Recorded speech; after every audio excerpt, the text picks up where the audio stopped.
Olá, boa noite pessoal do Instagram, boa noite pessoal do YouTube, para você que vai nos acompanhar daqui a alguns dias lá no canal. Hoje a gente está de volta com Histórica Entrevista, ficamos 2 semaninhas aí, 3 semanas, né? Na verdade, parados, porque eu precisava de umas férias. E hoje a gente volta com um papo super importante e um papo que na verdade já deveria ter acontecido, porque a gente vai hoje receber a nossa convidada do dia 30 de junho, né? Quando teve aquele ciclone extratropical que passou por aqui e que acabou impossibilitando a gente de ter essa conversa. Mas tudo bem, que isso criou um suspense, né? Várias pessoas mandaram mensagens dizendo que estavam super interessadas no papo e eu espero que hoje elas estejam todas aí para acompanhar essa conversa bem legal que a gente vai ter. Bom, nas últimas semanas tem se falado bastante sobre antirracismo, né? É claro que a discussão não é nova, nada nova. Tem muita gente que milita por isso, tem muita gente que estuda, debate isso. Porém, em virtude de alguns acontecimentos bem trágicos que a gente tem acompanhado e que ganharam grande repercussão aí nas redes sociais, alguns conceitos que também não são novos, mas ganharam repercussão e estão entrando aí para o vocabulário das pessoas e muitas vezes as pessoas não entendem exatamente do que esses conceitos tratam. Um desses conceitos é o conceito de representatividade. E hoje a gente vai falar sobre ele, né? Sobre representatividade negra. Bom, para conversar comigo sobre esse assunto, eu convidei uma socióloga e professora universitária. Ela é bacharel e licenciada em Ciências Sociais pela Universidade Federal do Paraná e também é mestra em Sociologia pela Universidade Federal do Paraná, além de ser especialista em Gênero e Diversidade e em Gestão de Políticas Sociais, que é a professora Andressa Inácio. Eu vou mandar o convitinho para ela e aí a gente vai recebê-la. Enquanto isso, vocês podem mandar suas perguntas pela caixinha que está aí do lado do bate-papo, tá? Recebeu algumas, mas quanto mais perguntas vocês mandarem, melhor esse nosso bate-papo será. Oi, Oi, Andressa. gente. Vocês me Tudo veem, me bem? escutam bem? Sim, tivemos e discutamos muito bem. Você tá bem? Tô bem. Quero já começar agradecendo pelo convite, né? Infelizmente, a gente teve que fazer um suspense em relação a essa participação, né? Por conta dos efeitos do ciclone. Espero que a gente consiga, né? Fazer jus a essa ansiedade gerada pela espera. E o pessoal estava bem ansioso, Andressa. Eu quero também, antes da gente começar as perguntas, te agradecer muito. Eu e a Andressa, a gente não nos conhece pessoalmente. Eu mandei uma mensagem para ela pelo Instagram e ela prontamente já me atendeu e já se disponibilizou para conversar. E isso que é muito legal. Andressa, tem perguntas dos espectadores? Algumas eu já te mandei, tem algumas que acabaram de chegar. Mas Tá. para a gente começar, eu queria pedir para você definir um pouquinho o que é esse conceito de representatividade, do que ele trata, do que ele fala exatamente. Então, até a partir das perguntas que vieram, eu organizei um pouco um roteiro aqui para a gente começar a conversar. Então, assim, a primeira coisa que eu diria é que para a gente pensar em representatividade, tô ouvindo, tá me ouvindo bem? Tá todo mundo ouvindo bem, será? Tá? Tudo Tá. bem, tudo bem. Continuando. Para a gente pensar em representatividade, a gente tem que pensar no conceito anterior, que é o conceito de representação. Né? E eu não quero ser muito técnica, muito, né, teórica, mas uma coisa que eu chamaria atenção seria o seguinte. Então, se a gente vai pensar em falar em representatividade, em representação, nesse processo do contexto do racismo e do antirracismo, a gente vai ter que pensar qual que é o papel do racismo no processo de construção das representações sobre as pessoas negras. Então, a primeira questão que eu diria é que a gente, para pensar representatividade, a gente tem que entender o racismo como um fenômeno complexo, de múltiplas, né, manifestações, de múltiplas formas de se organizar, de um fenômeno que ele é complexo, ele é diverso, que ele se manifesta de muitas formas. Por que que eu sempre digo isso? Porque muitas vezes as pessoas, antes mesmo de entender essa dinâmica do que é representatividade, do debate sobre representatividade, falam, ah, mas isso é mimimi, tem outras coisas mais importantes. Então, o que eu entendo, né, é claro, são múltiplas possibilidades de entender esse fenômeno, é que a questão da representação e da representatividade faz parte do jogo complexo da dinâmica do racismo e das manifestações do racismo. Então, quando eu penso no racismo nesse sentido, eu estou pensando também na produção de discursos, na produção de imagens e na representação construída sobre as pessoas negras. Então, quando eu falo em representação, eu estou pensando nesse sentido em como as pessoas negras são vistas, como elas são representadas, como são as imagens sobre as pessoas negras. Então, quando eu sempre chamo atenção, quando eu vou falar sobre esse tema, pessoas brancas, né? Porque as pessoas negras, elas têm uma outra vivência. Então, as pessoas brancas que estão aí assistindo essa live, já agradeço imensamente a todos, aos conhecidos, aos amigos que eu estou vendo a carinha por aqui. Então, vamos pensar o seguinte, quando você pensa, né, em qual é os lugares e quais são as imagens que você recebe em relação a pessoas negras, certo? Claro, recentemente, e não, isso não foi nada que veio do céu, pelo contrário, é fruto de um processo de luta das populações negras, dos movimentos sociais, de resistência. O que acontece? Nós temos visto transformações na maneira de representação dos indivíduos negros. Mas vamos pensar, por exemplo, no livro didático que vocês utilizaram em sala de aula, né? Nas manifestações, nos espaços, por exemplo, da mídia. Quando vocês vão a um espaço, né, a um shopping, nas vitrines, nos cartazes, as vendedoras, as pessoas, quem são essas pessoas? Qual é a cor dessas pessoas? Quando você vê uma novela, como aparecem as pessoas negras nesse produto cultural? Quando você vê um filme, né, quem são as pessoas negras e que papéis elas estão representando? Então, todas essas imagens que nós vamos recebendo, pessoas negras e pessoas brancas, que nós vamos consumindo em vários espaços, eles constroem uma representação sobre as pessoas negras. Uma imagem que fica ali no nosso, né, inconsciente, orientando a maneira como nós entendemos as pessoas negras. E aí isso tem efeitos diferentes para as pessoas brancas e para as pessoas negras, que eu pretendo ver se eu consigo falar um pouquinho sobre isso. Então, quando você vê uma pessoa branca, por exemplo, né, acessa esse material, a gente está muito mais acostumado, né, a ver, por exemplo, a representação de uma mulher negra, como eu, em certos papéis. Né? Por exemplo, a empregada doméstica, ou então aquela mulher muito hipersexualizada, né, que é um corpo que muitas vezes, né, é a hipersensual, e aqui a gente não está dizendo que isso é negativo, é proibido, que não pode ser. Mas é que o problema é que seja sempre só assim. Né? As mulheres negras dizem. E traz uma série de outras conotações também, né? Além Exatamente. do fato de que a gente tem aí uma prática comum, né?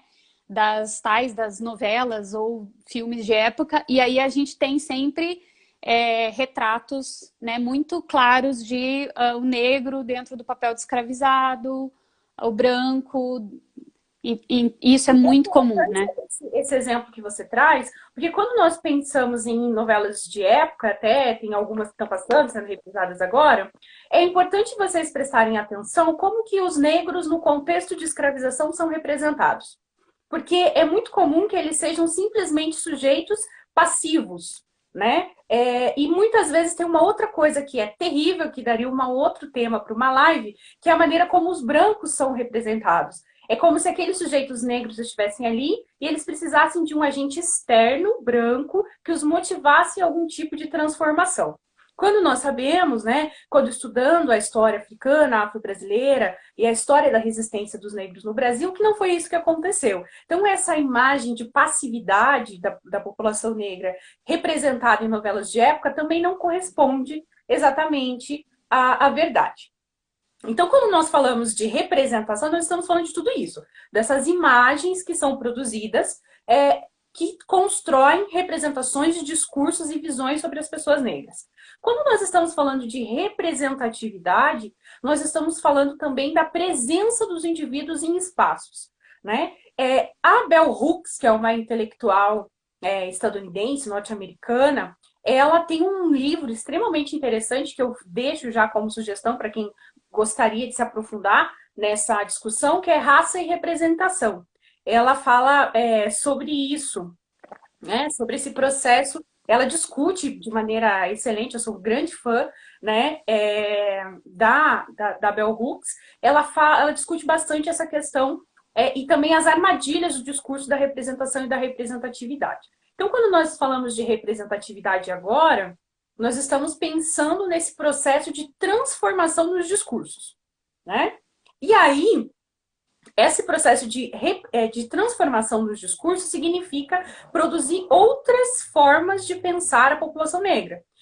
Produzir discursos, imagens e representações positivas da população negra. Então, quando a gente está falando de representatividade, é importante pensar sempre, porque muitas vezes existe um esvaziamento desse conceito. Então, vamos pensar o seguinte, né? Quando nós temos um fato de esse exemplo, né, que eu trouxe anteriormente, da existência, por exemplo, de personagens negros em novelas, em filmes e tudo mais. Eles estão lá representados, mas qual é a representatividade deles do ponto de vista da qualidade do discurso, da qualidade da imagem, no sentido de trazer referenciais positivos? Então, quando eu penso, por exemplo, né, uma atriz negra com um papel de empregada doméstica numa novela, ela pode estar ali tendo uma representatividade, ela está naquele espaço, né? Não é mais uma narrativa exclusivamente branca. Mas não necessariamente a representatividade no sentido da qualidade do discurso, de um discurso de produção de um conteúdo e de uma representação positiva.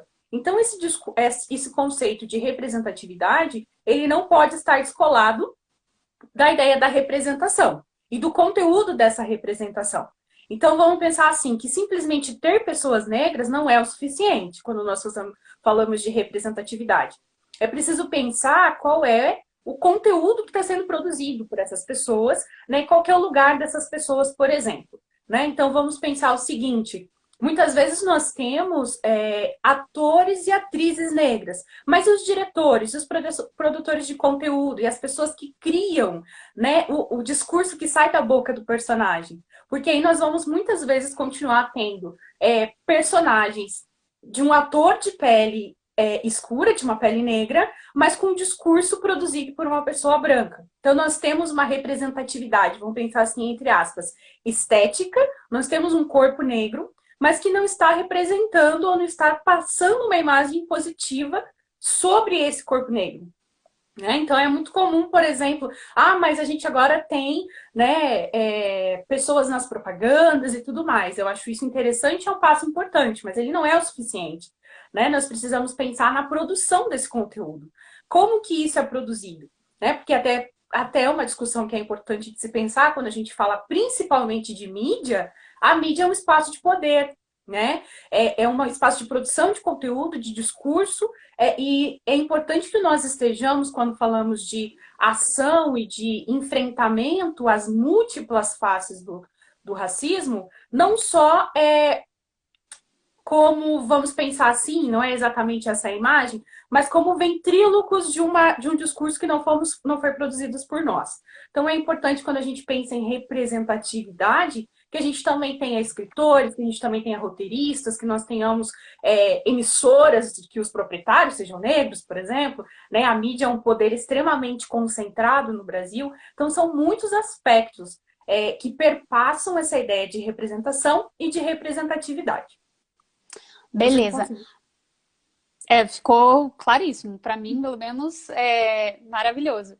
E aí eu tô pensando aqui o seguinte: hoje fala-se, e até os exemplos que você deu, né? A gente fala muito de representatividade, isso está muito ligado à questão da mídia, enfim, né? Então, já vou juntar duas questões aqui. Primeiro,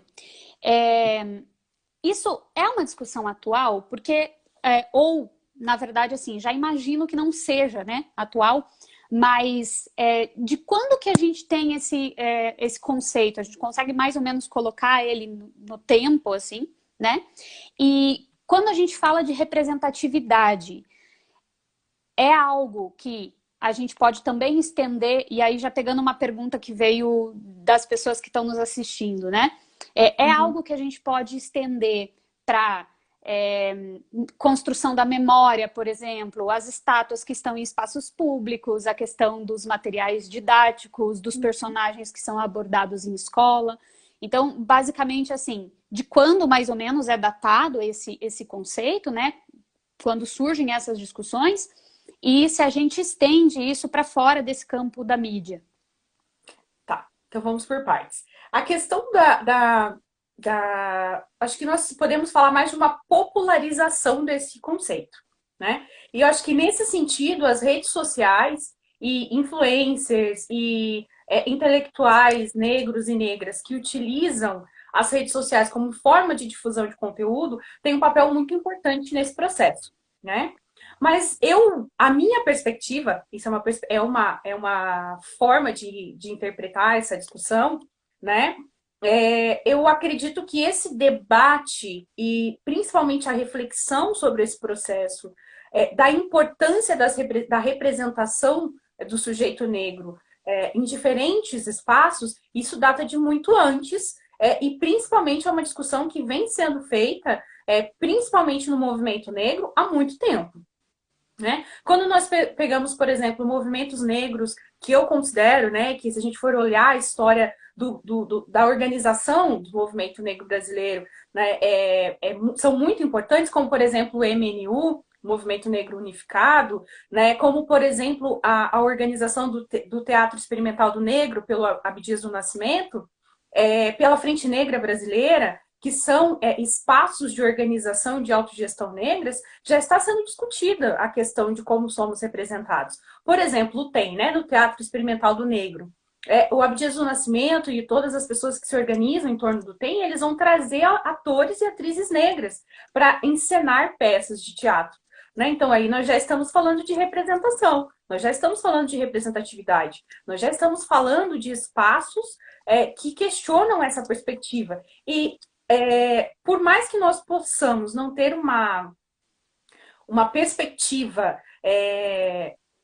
consolidada ou registrada do ponto de vista como nós estamos acostumados a pensar em registros históricos, eu entendo que o debate, mais do que isso, a luta do povo negro por se autorrepresentar e por se autodeterminar, começa desde o momento em que nós somos sequestrados no continente africano. Porque quando os indivíduos mantêm a sua religiosidade, né, mantêm o candomblé, mantêm as suas representações, mantêm a sua língua, mantêm a sua estética, apesar de todo o processo brutal a que foram submetidos, nós estamos falando de representação. E quem é da área da psicologia sabe muito bem que esse processo de se autodeterminar, de imagem, de construção da sua imagem, de quem você é fundamental para a construção da identidade, da subjetividade dos indivíduos. Então, nós, população negra, resistimos desde o processo de invasão do continente africano e de sequestro e de transporte transporte forçado para trabalhar no chamado Novo Mundo. Então, esse processo de resistência à imposição de uma imagem sobre nós, eu acho que isso vem desde sempre. Eu acho que isso é parte fundante do processo de resistência das populações negras. Né? Então, nossos ancestrais, os meus ancestrais, lutaram para se autodeterminar e para manter as suas formas de ser e de estar no mundo. Então, eu acho que isso também digamos assim, um debate que está lá nos nossos ancestrais, claro que com outros nomes, outras perspectivas, e que são agora, né, muito mais difundidos, popularizados, a partir do processo das redes sociais, de toda a possibilidade de produção de conteúdo que a gente tem com as redes sociais. Em se tratando da questão, né, de ser atual, eu diria que, como eu, né, trouxe esse argumento, é algo essencial que faz parte do processo de resistência e que ganha visibilidade a partir do processo da difusão das redes sociais. Né? E aqui no Brasil, né, muito influenciado pelos processos de blogueiros, de influencers e, como eu disse, de intelectuais que acabam tendo uma possibilidade de difusão dessa discussão muito grande.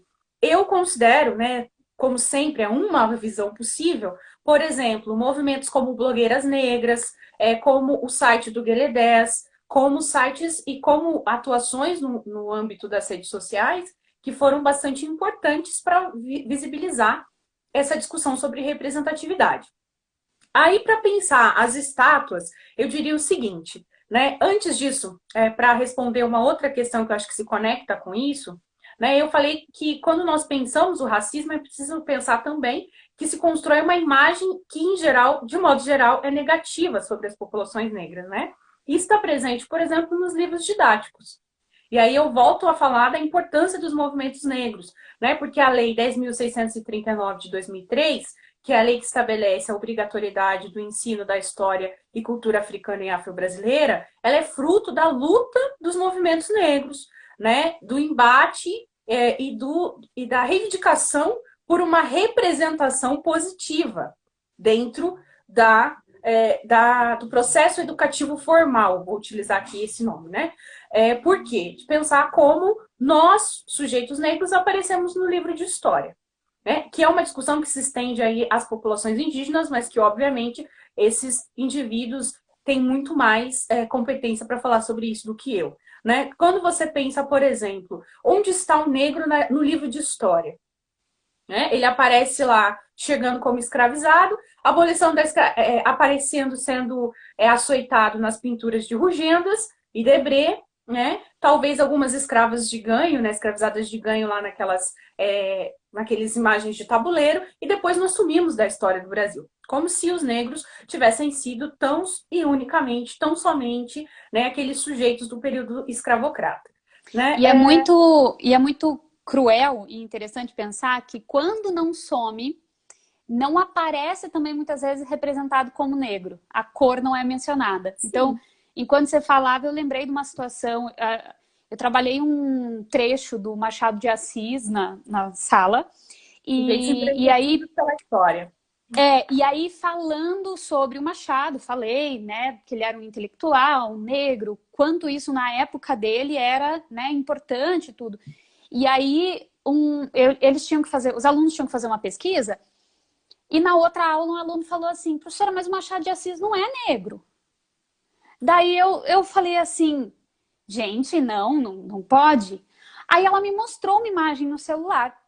E realmente, assim, né, existem várias imagens do Machado de Assis, várias representações do Machado de Assis, né? Branco, né? Enquanto você falava agora, eu fui lembrando dessa história, pensando no tamanho da crueldade que é isso, né? Quando esse sujeito negro, ele tem um espaço, ele é muitas vezes tirado esse aspecto, o ser negro é tirado do foco, né? E aí, não, vamos falar sobre o escritor, vamos falar sobre o que ele produziu, mas não vamos falar sobre a cor dele.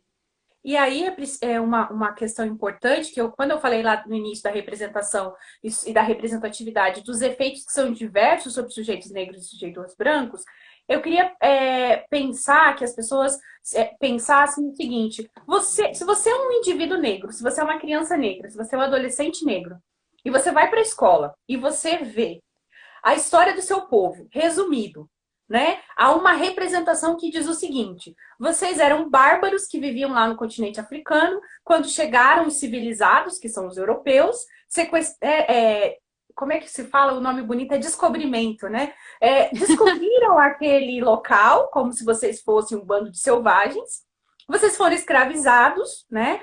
Houve a escravidão, porque até o termo, né, é um termo que remete à passividade, né? Então, vocês foram escravos, né?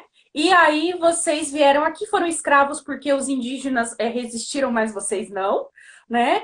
Foram escravos por 400 anos, depois veio uma mulher branca muito benevolente que os libertou, né? Quem quer ser negro diante dessa história? Quem quer ser herdeiro de uma herança como essa? Quem terá orgulho de seus ancestrais ouvindo isso? Né? E isso é parte do processo do racismo. Isso é parte de um processo que nos nega a história dos nossos ancestrais, que nos nega o orgulho da nossa raça, do nosso povo, dos nossos antepassados, que diz que a África é um continente sem história, sem legado, quando na verdade nem o Egito é representado como negro. E as pessoas continuam fazendo a representação, inclusive religiosa, eu não vou entrar nesse mérito agora, lá na emissora de vertente religiosa, de egípcio como se fosse branco, e a Elizabeth Taylor sendo modelo de Cleópatra. Os egípcios eram negros, e existem registros e possibilidades históricas, arqueológicas, etnológicas de provar isso. Né? Inclusive o intelectual, que eu tenho me aproximado mais recentemente, dos seus discípulos, vamos pensar assim, que é o Cheikh Anta Diop, que fala sobre a teoria dos dois berços e falando de África como um dos berços das civilizações. Né? Então, nós negamos a história dos povos negros, né? Dos povos africanos.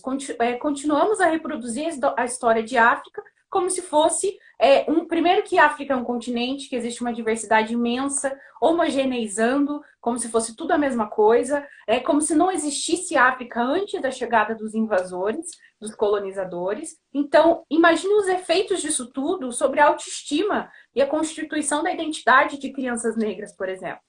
Quando elas não se veem no livro, quando elas não se veem na TV, quando elas não se veem no livrinho infantil, quando elas não se veem em espaço nenhum. Como que essa criança vai construir uma autoimagem positiva quando ela não tem referenciais positivos, representações positivas de sujeitos que se parecem com ela? Como que eu vou gostar do meu cabelo se eu só vejo crianças brancas de cabelo liso?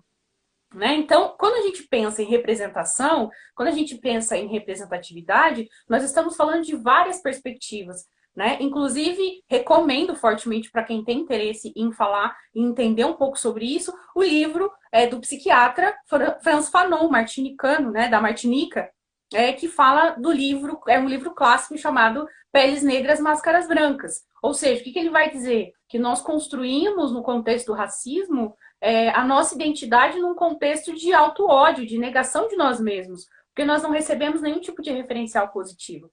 Né? Então, quando a Lei 10.639, lá em 2003, ela é conquistada pelo movimento negro, né, pela organização do povo negro que resiste, e eu sempre gosto de chamar a atenção disso, o povo negro resiste desde sempre. Tá? Resistiu no continente e continuou resistindo na diáspora. Né? Eu costumo dizer que a história do povo negro é uma história de resistência e sempre será. Né? Então é importante demarcar isso. Nada do que do pouquíssimo que nós conquistamos até agora, diante do efeito de todo esse processo sobre a nossa história, nos foi dado. Tudo foi conquistado, né? Foi conquistado pelos nossos ancestrais aqui e em outros lugares da diáspora. Então, quando você pensa, por exemplo, na história do Brasil, a representação, não se fala de quilombo, né? O povo ainda acha que não existe, por exemplo, o pessoal que é aqui do Paraná ainda acha que não houve escravidão no Paraná. Isso é um mito racista. Vai viajar de trem, vai descer a Graciosa, não né? sabe que foram homens negros que planejaram aquela estrada, né? E trabalho escravo que construiu ali a estrada da Graciosa, né? Não conhece quem são os irmãos Cebouças.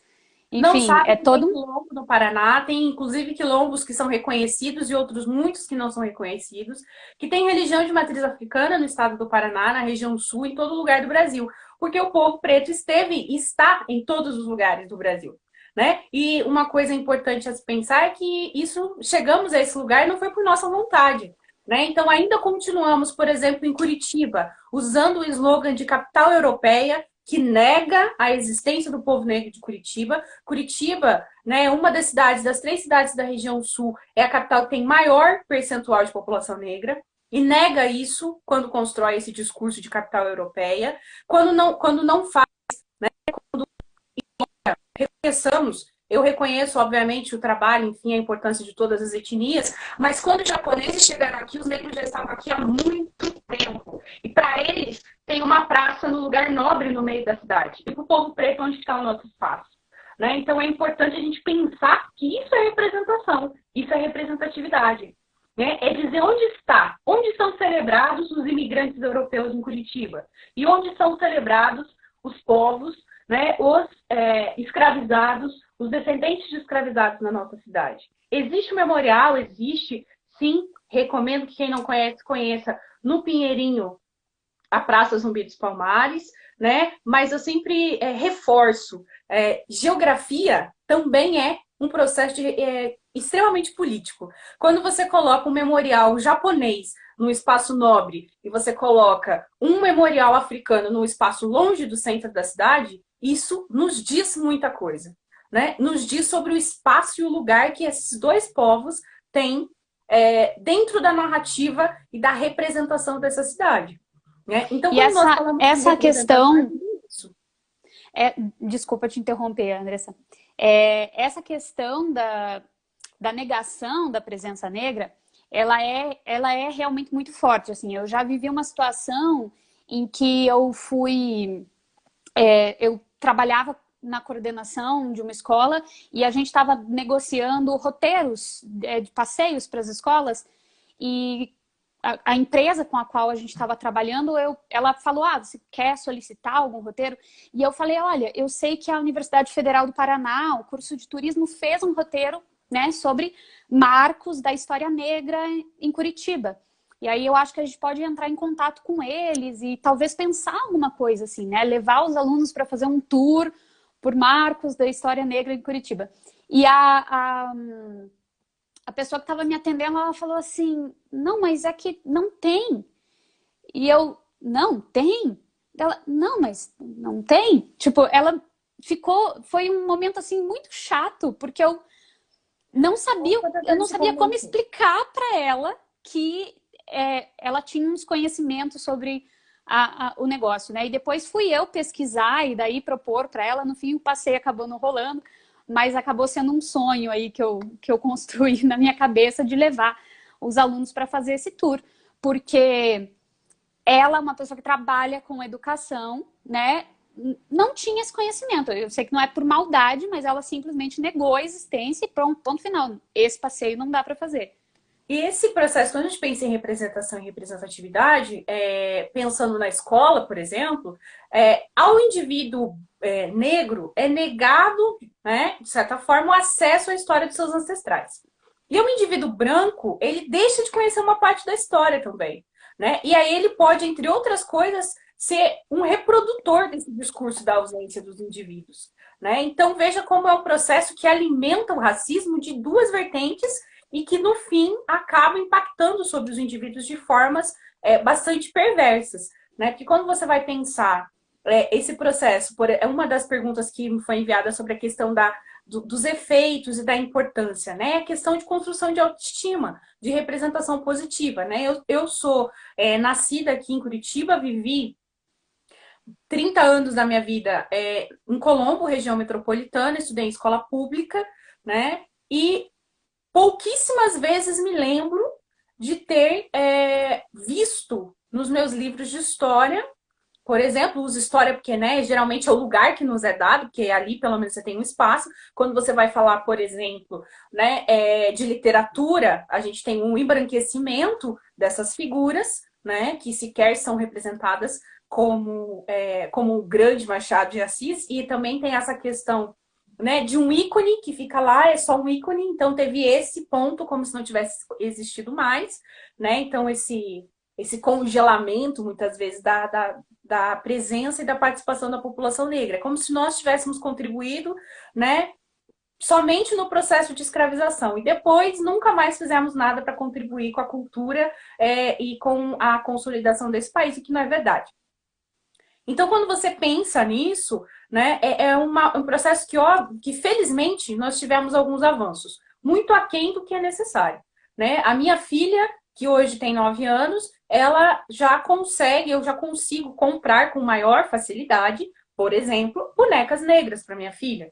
Eu consigo comprar com maior facilidade livros com personagens negros. Né? Uma história de uma menina negra que tem o Black Power, que é um livro maravilhoso que eu conto desde que a minha filha é uma história que eu conto desde que minha filha é pequena, que se chama O Mundo no Black Power de Taió, que é da maravilhosa Kyu-san de Oliveira. Recomendo fortemente para quem tem filhos que possibilite o acesso a essas essas produções, né? E também um livro que eu recomendo, que inclusive é de uma professora aqui da Universidade Federal do Paraná, Cada Um é de um Jeito, Cada Jeito é de Um, da Lucimar, que é professora aqui na universidade, que inclusive pesquisa educação infantil e racismo, né? Então, alguns avanços ocorreram, mas ainda estamos muito aquém de pensar, que quando nós pensamos quantitativamente, somos 50% da população, né? E ainda não estamos representados,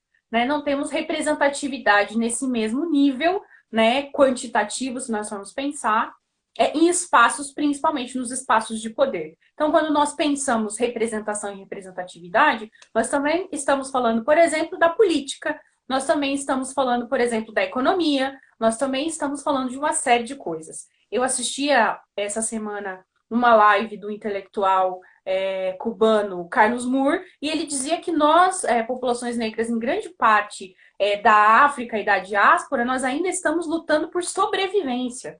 Né? Então, quando nós pensamos nesse processo de representação, de representatividade, ele é sim importante, né? Ele é um enfrentamento a uma das faces, a uma das manifestações do racismo. Mas ainda nós temos muito o que caminhar no sentido de poder permanecer vivo, de poder não ter o nosso pescoço pisado por agentes do Estado, como aconteceu recentemente no Brasil, e que não mobilizou, né, todo o aparato das redes sociais, como nos mobilizamos pelo George Floyd. Eu não estou dizendo que não deveríamos ter feito, mas é importante a gente refletir sobre por quê, né?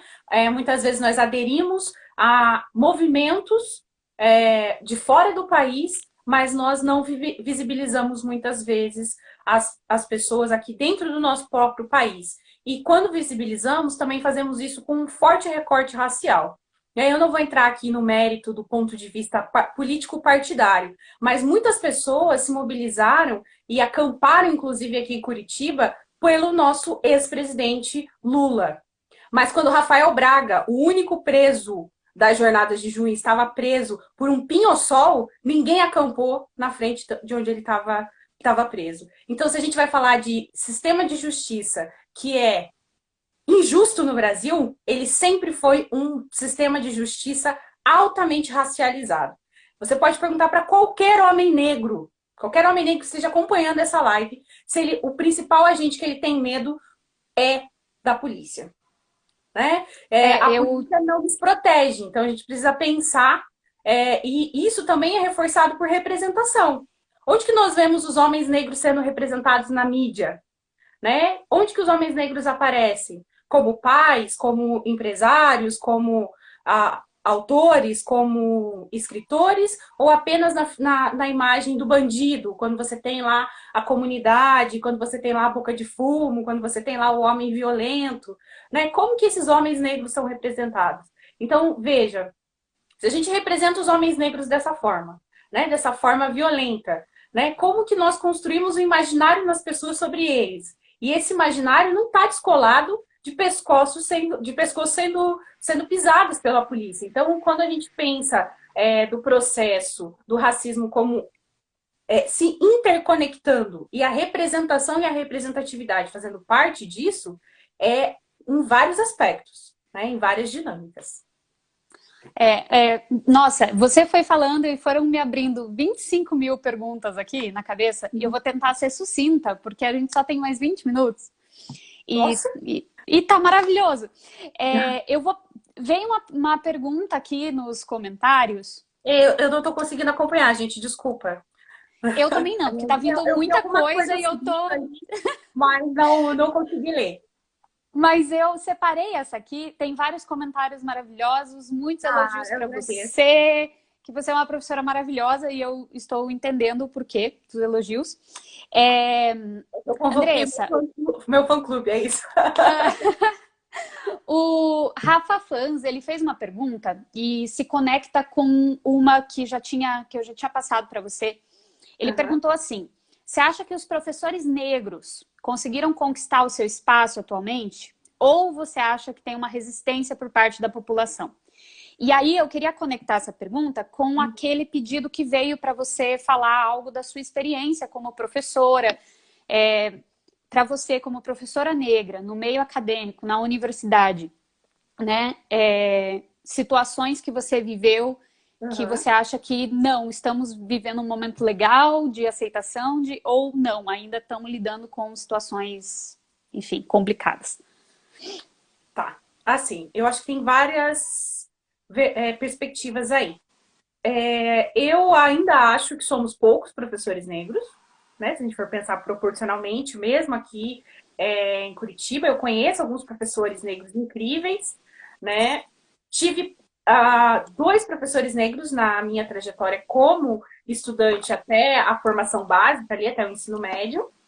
Tive professores majoritariamente brancos e majoritariamente professores que não faziam qualquer tipo de discussão racial. Né? Eu tenho 33 anos, entrei na faculdade em 2006, então saí do ensino médio muito antes, saí um pouco antes, né, do ensino médio, antes desse processo de consolidação mesmo da Lei 10.639.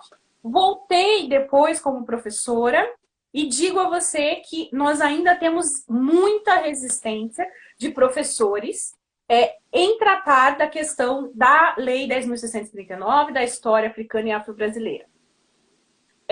Acho que sempre quando nós pensamos essa ideia de representação, também me vem à mente o que esses professores, como esses professores atuarão em sala de aula.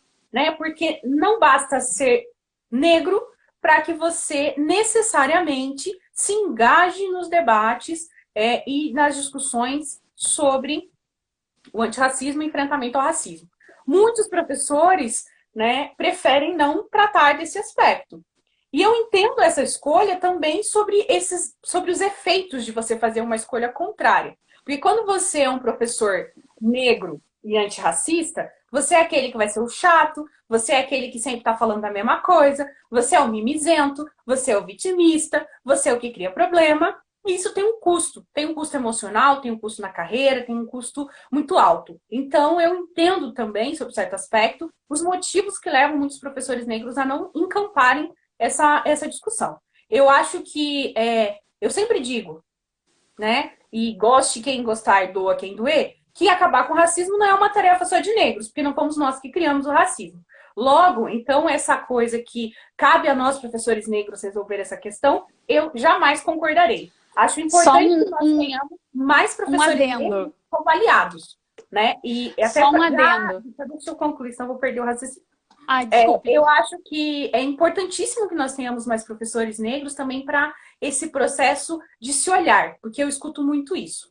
Ai, professora, foi muito importante eu ter uma professora negra. Nossa, você foi a primeira professora Black Power que eu tive. Você foi a primeira, sabe, inspiração e tudo mais. Nossa, você é a minha musa inspiradora. É maravilhoso ouvir isso, né? Então, isso é interessante. E eu também faria uma reflexão aqui, e se eu acho que eu sei quem foi que me mandou essa pergunta, que tenhamos homens negros como professores, né? Exemplos para os meninos negros, para os jovens negros, para os homens negros. Isso é muito importante, né? Mas ainda acho que estamos longe, né, de estarmos num ambiente. Ainda acho que a escola é um ambiente muito hostil para professores negros e para estudantes negros. Né? Eu ainda acho que como a sociedade como um todo, ainda é muito hostil para aqueles que fazem uma escolha de uma ação antirracista, mas de modo geral para todos, assim, sabe? Então acho que dá aquele. Ainda temos um trabalho. Tem um professor, Paulo Vinícius, que para não usar o termo homérico, que é uma referência eurocêntrica, ele fala um trabalho zumbilinho, né? Que é tipo como zumbi, nós temos muita coisa para fazer. Nós temos uma tarefa árdua pela frente. Mas eu acredito que nossas forças, digamos assim, que o nosso contingente tem crescido e tem sido cada vez melhor. Eu acho que nós estamos formando e temos cada vez mais pessoas engajadas, combativas, nesse aspecto. Então, eu acho que temos uma tarefa gigantesca pela frente, mas felizmente nós estamos crescendo em força em relação às pessoas que vêm lutando contra isso no âmbito da educação, né? Que é o que eu me sinto um pouco mais confortável para falar. Diga, Como. Não, desculpe eu. É que a nossa conversa tá com um delay Aham. E quando você falou dessa questão de que não foram os negros que inventaram o racismo, eu lembrei que eu li recentemente, né, o Pequeno Manual Antirracista da Djamila, e ela fala isso, ela cita, porque é uma outra autora que fala, e aí, quando eu li isso foi uma ficha tão grande caindo na minha cabeça, que eu falei assim, meu Deus do céu, como que eu nunca tinha pensado isso, né? A gente está tão acostumado a ouvir o debate, né, antirracista, da boca da população negra, porque é ela quem sofre, e isso que é a marca do nosso privilégio branco, né? Porque privilégio é exatamente isso, é você não ter que pensar sobre uma coisa porque aquilo não te afeta, né? E foi uma ficha muito grande. E pensando nessa questão dos professores, eu vejo assim, por mim, toda vez que eu vou trabalhar a temática negra é um trampo assim de estudo. Porque como eu não tive essa formação na faculdade, e isso é um problema, né? Porque a lei, ela institui, os materiais Também didáticos na faculdade. trazem, mas assim, eu não cheguei a pegar nenhum tipo de formação. Eu tive uma matéria optativa que falava sobre África, mas nós trabalhamos vários textos de autores, várias fontes de portugueses, coisas assim. A gente não trabalhou a África do ponto de vista dos africanos. Uhum. E eu me sinto, assim, muito uma analfabeta histórica nesse processo, né? Então, a live aqui hoje, enfim, uma série de outras leituras que eu tenho feito é para tentar fazer esse aprendizado, porque como professora, né, é essencial que eu ajude nesse processo de desconstrução de todas essas questões, né? Mas para isso é preciso ter um saber, um conhecimento. Então, a questão de formação de profissionais que tenham esse saber, né, e que possam compartilhar esse saber. E você falou dos professores negros, e eu penso muito assim, professores brancos que não querem abordar as temáticas racistas, né, as temáticas raciais, é uma questão só de deixa para lá, passa reto, trabalha o conteúdo, né, trabalha o conteúdo ali pelo livro, não debate, não discute, né, e a gente acaba levando tudo isso para frente. Para terminar, porque a gente tem 13 minutos, mas 13 minutos. Ah, Mas tá. as pessoas já estão pedindo uma parte 2, Andressa. Então eu acho que a gente vai ter que fazer um outro momento, tá? Veio uma pergunta da Lê Paim, e também tem relação com perguntas que já vieram. Uhum. Como se posicionar de maneira adequada contra o racismo sendo branco? Tá. Te pergunto isso como socióloga, porque uma coisa que eu aprendi é, assim, os negros não têm que ensinar os brancos a serem antirracistas, né? Os brancos precisam estudar sobre isso. Então, eu te Exatamente. pergunto como profissional. Uma das partes que eu diria do privilégio branco é o privilégio de não precisar saber, né?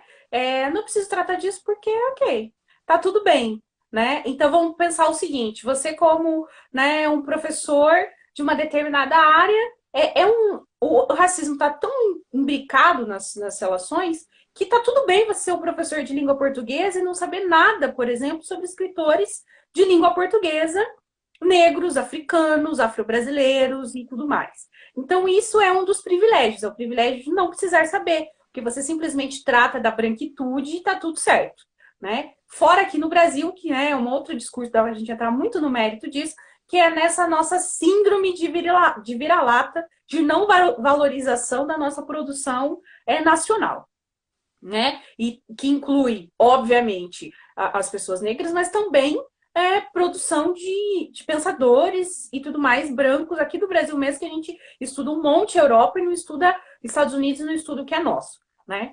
Em relação ao posicionamento sobre o racismo, a primeira coisa que eu diria é: a pior coisa que uma pessoa branca pode fazer em relação a uma situação de racismo é deslegitimar isso, né? Então não seja aquela pessoa que diz: ai, você tem certeza?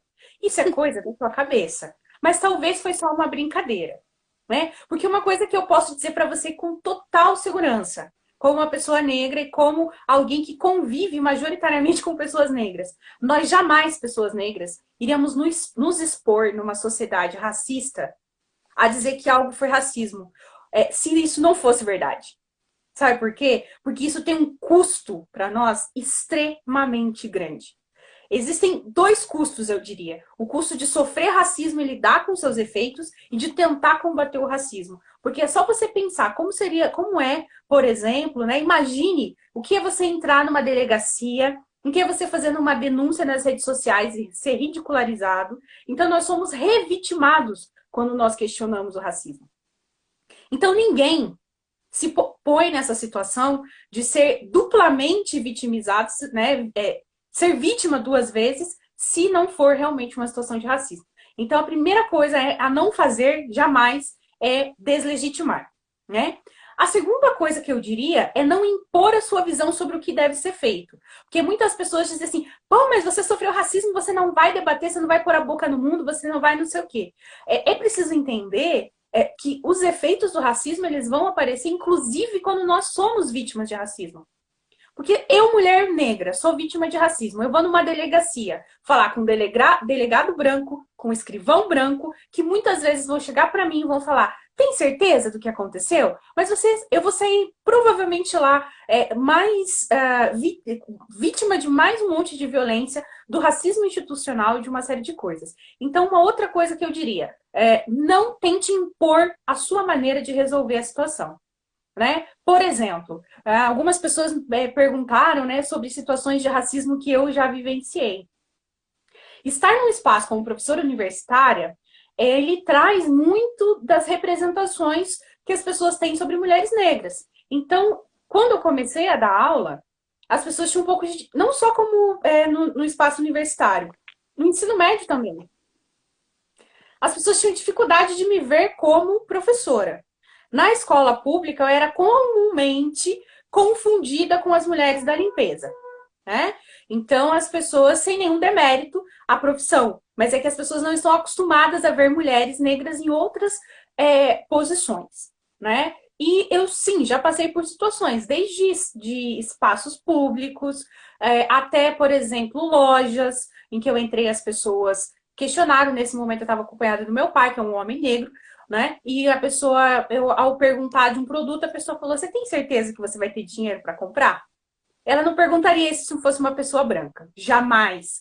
Aquela mania que as pessoas têm de achar que o preto mais próximo sempre trabalha na loja. Você trabalha aqui, moça? Tem que responder 15 vezes dentro de uma loja que eu não trabalho lá. As pessoas que me pediam um cafezinho, né? Que me perguntavam onde era a cozinha em determinados espaços em que eu estava, né? Mas nós, pessoas negras, vivendo numa sociedade racista, nós temos que construir as nossas próprias estratégias. E, infelizmente, eu digo, infelizmente, nem sempre botar a boca no trombone é a melhor estratégia, né?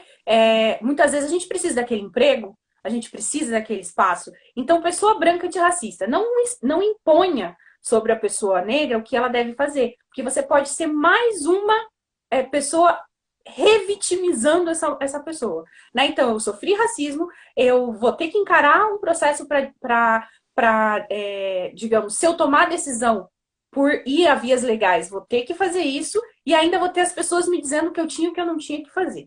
Né?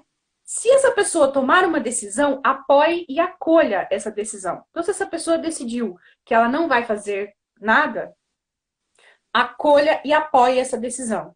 Se ela decidiu que ela vai à frente por vias legais, apoie essa decisão, né? E uma outra coisa muito importante não exponha essa pessoa desnecessariamente. Porque às vezes as pessoas querem, e isso é muito comum não só em relação à questão de racismo, né? Eu fico vendo, por exemplo, eu me lembro que no início da quarentena teve um vídeo de uma criança sendo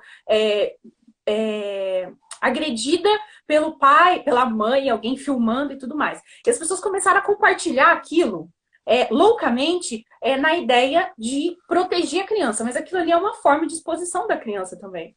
Né? É a mesma coisa que eu fico pensando, eu sei da importância que o ato, né, e infelizmente que a resposta àquele ato teve, mas eu não aguentava mais ver o George Floyd sendo asfixiado. Porque aquele processo ali, ele reforça uma série de coisas e uma série de pessoas que vão assistir aquilo milhares de vezes. Então, cuidado com como você vai expor essa situação.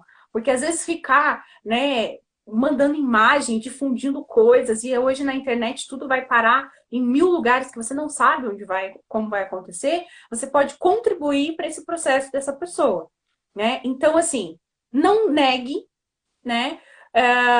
Respeite a decisão da pessoa sobre como lidar com a situação. Se puder apoiar, apoie, né? Seja sendo testemunha, seja produzindo, né, questões. Principalmente, eu diria hoje, isso é uma coisa que eu tenho pensado muito, que é a violência policial. Né? Se você está com o celular perto, você pode filmar filme, que aquilo pode ser a diferença entre aquela pessoa viver ou morrer, né? Aquela pessoa ser levada, né? Enfim, por mais que, infelizmente, nós tenhamos um nível de resposta efetiva à violência policial ridículo, né? Mas pode ser uma questão que evite que aquela pessoa seja ainda mais agredida, né? Então, se você pode colaborar de alguma forma, e cuidado com as formas de expor essa situação, né? E respeite sempre o protagonismo das pessoas negras. Porque às vezes as pessoas, no ímpeto de querer ajudar, acabam passando do limite, ou então achando que ela, pessoa branca, que vai acabar com aquele processo, né? Que a gente chama da síndrome do branco salvador, né? Aquele que acha que vai chegar e vai acabar com o racismo. Não seja essa pessoa, né? Porque isso é desrespeitar a agência das pessoas negras nesse processo, né? Então, não é muito fácil, não tem uma receita, mas acho que essas dicas, entre aspas, ajudam um pouquinho para como lidar com essa questão. Então tá, Andressa, a gente está acabando o nosso tempo, o Instagram dá 1 hora e, enfim, até porque somos professoras, trabalhamos muito, estamos cansadas, eu não vou estender para 2 horas de conversa e também fica tudo num vídeo só, então eu costumo fazer apenas 1 hora, mas eu já gostaria de te convidar para um segundo momento em outro dia, para a gente continuar conversando sobre. Agradecer imensamente por você ter aceitado. Eu acho que pelos comentários ali, infelizmente, gente, não deu para ler todos, tinha muita coisa. Deu para ver que as pessoas, enfim, gostaram, fizeram vários comentários ali positivos. Não deu para a gente trabalhar todas as perguntas que eu queria. Até porque as perguntas foram super complexas, agradeço imensamente por elas. Mas a gente pode pensar em outras conversas, vai ser um prazer. Sim, com certeza. Então, eu vou finalizando, porque o Instagram já me deu um aviso de 2 minutos. Todas as pessoas que pararam, né, para nos assistir, que divulgaram e tudo mais. E dizer que, como eu falei anteriormente, a gente ainda tem uma luta imensa pela frente, mas nós precisamos cada vez mais de aliados, precisamos cada vez mais de pessoas dispostas a respeitar o nosso protagonismo, mas também ser aliados nos momentos de necessidade. E o tempo inteiro, porque o racismo continua quando as hashtags acabam. Acho que essa é a mensagem com a qual a gente tem que terminar. Então, gente, muito obrigada pela presença de todo mundo. Semana que vem tem mais. Tem um papo com o professor André Astro sobre a descrença na ciência. E é um professor negro. E aí, nas outras semanas, a gente vai ter outros papos também sobre isso, sobre representações do negro na arte. A gente vai ter um papo sobre autores negros com a professora Bárbara. Enfim, tem bastante coisa por aí. Então, quem quiser, acompanha. Segue aqui o Histórica, fica atento. Andressa, mais uma vez, muito obrigada. Obrigada. Seja, assim, muito abençoada no teu caminho como professora, porque você é maravilhosa. Eu já tive um gostinho, quero fazer aula com você. Então, gente, boa noite para vocês. Muito obrigada pela presença. Até semana que vem. Tchau, tchau. Tchau, tchau, gente. Obrigada.